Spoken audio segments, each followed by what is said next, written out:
তো আজকে দেখলাম বেগম খালেদা জিয়ার কবরে ববি হাজ্জাজ নামের একজন নেতা উনি যায়া জমজমের পানি ছিটায় দিচ্ছেন। এগুলো অতিরঞ্জিত। কে বলেছে আপনাকে বেগম খালেদা জিয়ার কবরে জমজমের পানি ছিটাবেন? কেন? কে বলেছে আপনাকে? কথা বলেন না কেন? অতি উৎসাহ, খুব বেশি আবেগ, এগুলো ভালো না। ওনার জন্য দোয়া করতে হবে। মৃত ব্যক্তির জন্য 3টা কাজ। কয়টা কাজ বলেন? কথা বলেন না, কয়টা কাজ? ওনার জন্য 3টা কাজ করতে হবে। 1 নাম্বার যে কাজটা ওনার জন্য করবেন, সদকাতুল জারিয়া। ওনার জন্য যত বেশি পারেন আপনি দান করবেন, যত বেশি পারেন দান করবেন। মসজিদ মাদ্রাসায় দান করেন, কোনো সমস্যা নাই। আপনি ওনার ভালো চান, ওনার নামে দোয়া করেন। কথা কয় না? যত বেশি পারেন দোয়া করেন। যাই নামাজে কাঁদেন ওনার জন্য, যে আল্লাহ বেগম খালেদা জিয়াকে জান্নাত দাও। আপনি কাঁদেন, দোয়া করেন। ওনার নামে মসজিদ মাদ্রাসা বানায় দেন। কথা কয় না? ওনার নেককার সন্তান আছে, উনি দোয়া করবেন। তারেক রহমান নিজে মায়ের কবরের পাশে দাঁড়িয়ে দোয়া করেছেন। নিজে মায়ের মাকে কবরে নিজের হাত দিয়ে নামাইছেন।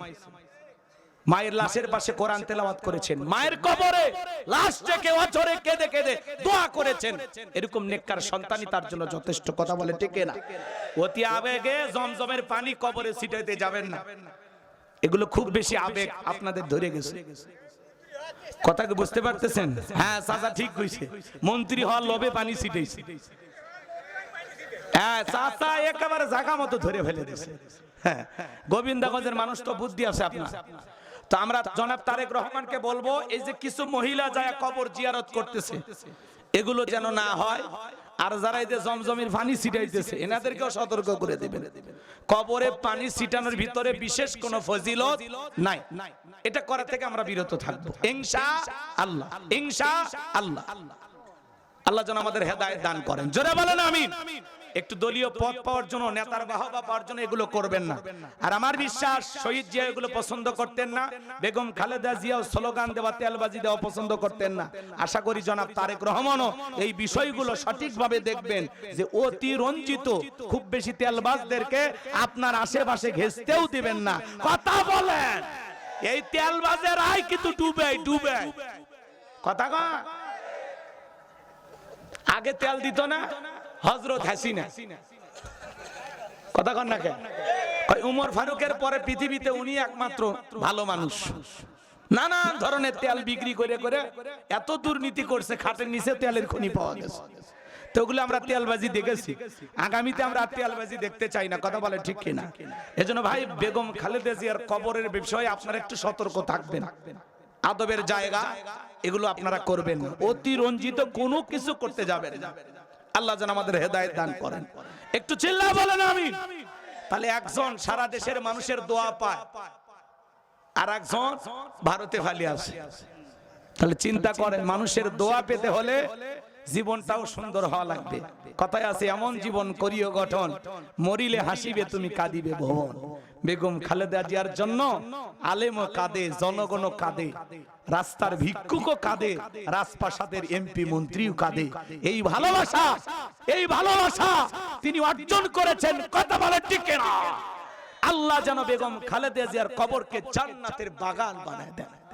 তার কলিজার টুকরা সন্তান জনাব তারেক রহমান বাবা হারিয়েছেন, মা হারিয়েছেন, এতিম হয়ে গেছেন। আল্লাহ যেন তাকে সবর করার তৌফিক দান করেন। একটু চিল্লায় বলেন আমিন। আর একটু জোরে বলেন আমিন। আগামী 11 তারিখ বগুড়ায় আসবেন। এই যে আমাদের শহীদ আবু সাইদের কবর জিয়ারত করবেন, আবার বগুড়ার মানুষের জন্য একটু দোয়া করার জন্য আসবেন। তো ওনার জন্য আমরা দোয়া করি, আল্লাহ যেন ওনাকে ভালো রাখেন। একটু জোরে কোন আমিন। এটুকু বলা থেকে রাগ করলেন আপনারা? কষ্ট পাইছেন আমার কথা? সমস্যা কি? একটু এতে কয়েক মিনিট শেষ করে দিই ভাই, শেষের দিকে বলেন, ভালো আমার জন্য ভালো। জি হ্যাঁ, ঠিক আছে, সমস্যা নেই। আমি এর কয়েক মিনিটের মধ্যে আমরা শেষ করে দেবো। ভাইকে দিয়ে আমরা মোনাজাত করব। লিল্লাহি তাকবীর। আমার দিকে তাকান বাজান গো আমার। তাহলে আমি যে কথা বলতে চাচ্ছিলাম, কথা মনে হয় ভুলে গেছেন।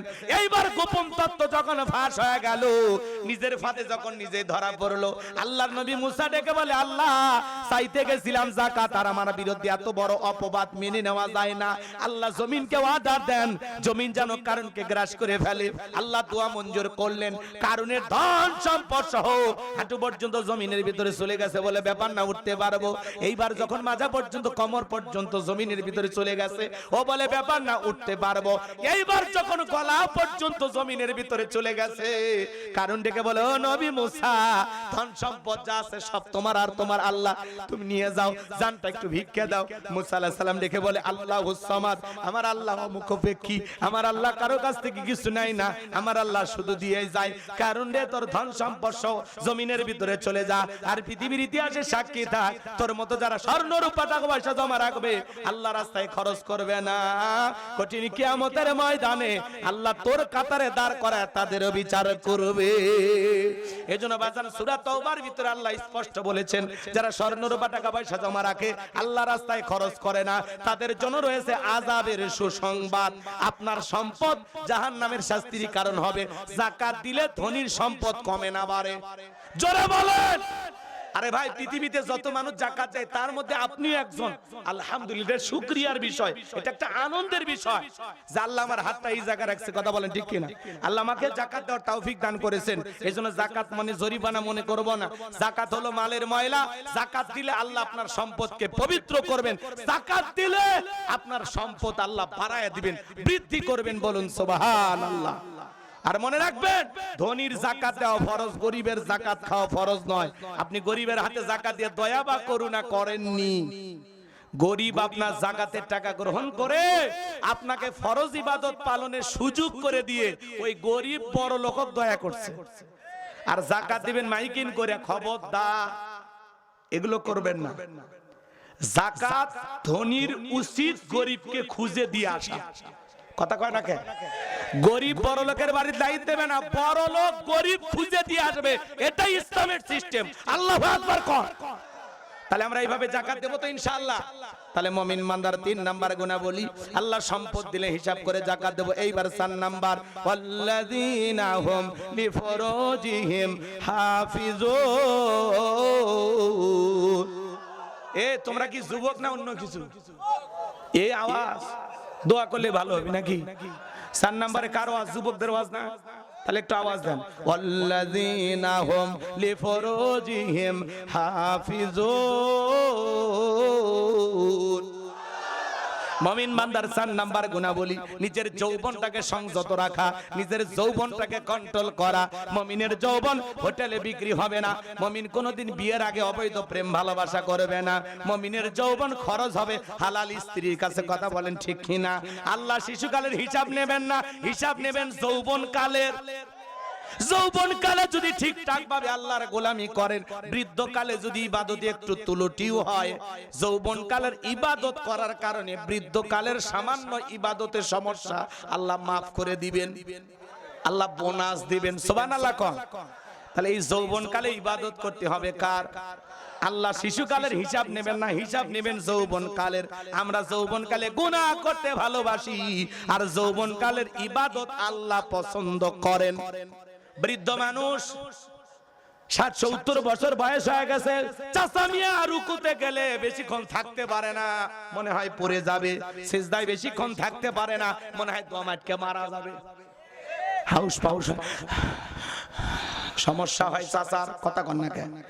কিন্তু যৌবন বয়সে এই সমস্যাগুলো হয় না। এই শীতের দিন মুরব্বী চাচাকে বলি, যদি বলি চাচা রাত 2টা বাজে চলেন পুকুর থেকে একটু গোসল করে আসেন, 2000 টাকা দিব। চাচা বলবে, ভাতিজা গোসল করে উঠে 2000 টাকা নেওয়ার মতো শক্তি থাকবে তো? কথা কর না কেন? কিন্তু একটা যুবককে যদি বলা হয় যুবক 2000 টাকা দেবো, যুবক বলবে কাপড় খুলছি টাকা বার করেন। কারণ যুবকের একটা পাওয়ার আছে, স্পিরিট আছে। কথা বলেন ঠিক কিনা? এজন্য যুবক এই যৌবন কালে ঠান্ডা পানি দিয়ে ওযু বানায়া মসজিদে যাওয়ার ক্ষমতা যুবকের আছে। আর চাচা মিয়া চাচিমা গরম পানি করে দিলে চাচার ভাগ্যে ওযু আছে, নামাজ আছে।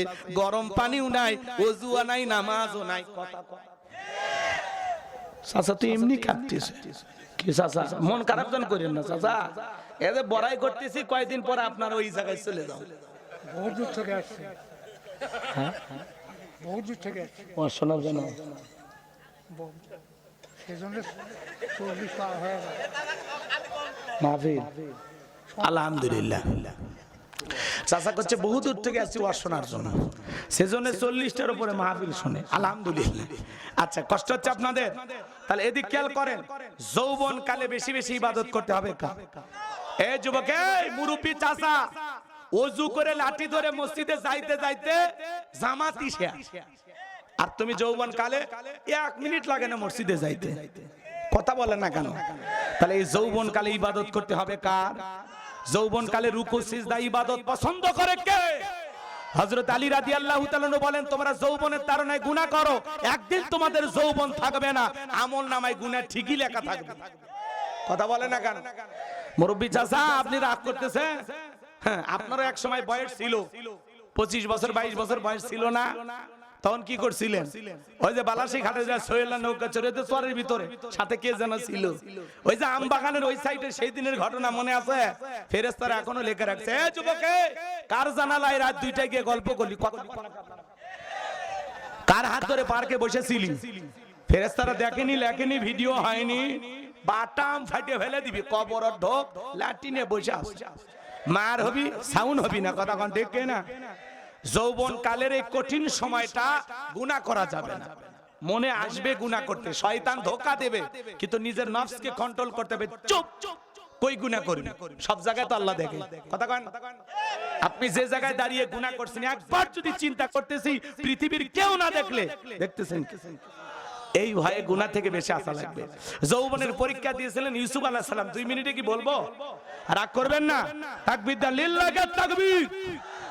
আল্লাহ নবী ইউসুফ আলাইহিস সালামকে জুলেখা গোপন একটা কক্ষের মধ্যে নিয়ে যায়, প্রত্যেকটা দরজায় মারছে তালা, কাছে যা বলে, দিলে বড় জ্বালা রে পাঞ্জাবিওয়ালা, হুজুর তো কিছুই বোঝে না, হুজুর সবই বোঝে, নারীর ছলা কলা বোঝে না। কথা কোন ঠিক কিনা?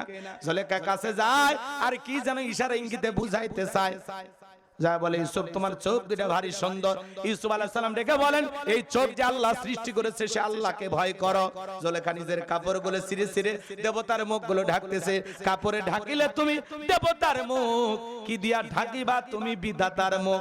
জুলেখা কাছে আসে, আর ইশারা ইঙ্গিতে কি যেন বোঝাইতে চায়। ইউসুফ আলাইহিস সালামের অন্তরে একমাত্র কার ভয়?